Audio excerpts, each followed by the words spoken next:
çekişi boyunun ve bütün ya Ezektai kafa Benev maç nekiru da Lexiz ser çavin xwa Her çari Taye por kışinmu Tatinin Nao pırtu kekekevne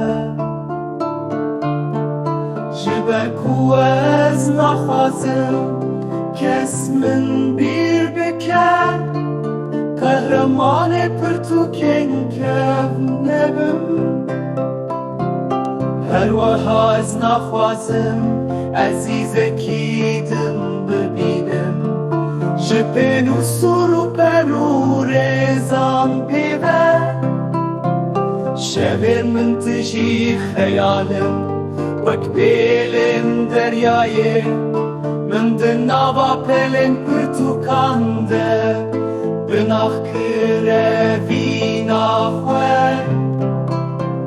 Çîrokên min tijî hêvîne Lê dilê min zûhaye Ez dijîm di nava xeyalan de Dûr ji rastiya tehel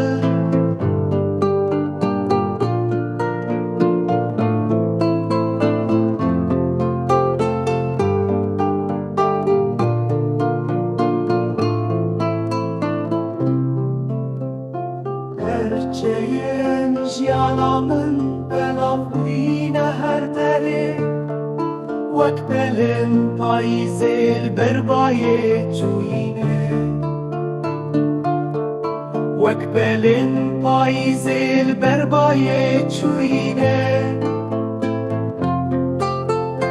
Her çeyên jiyana min belav bûyîne her derê Wek belên payîzê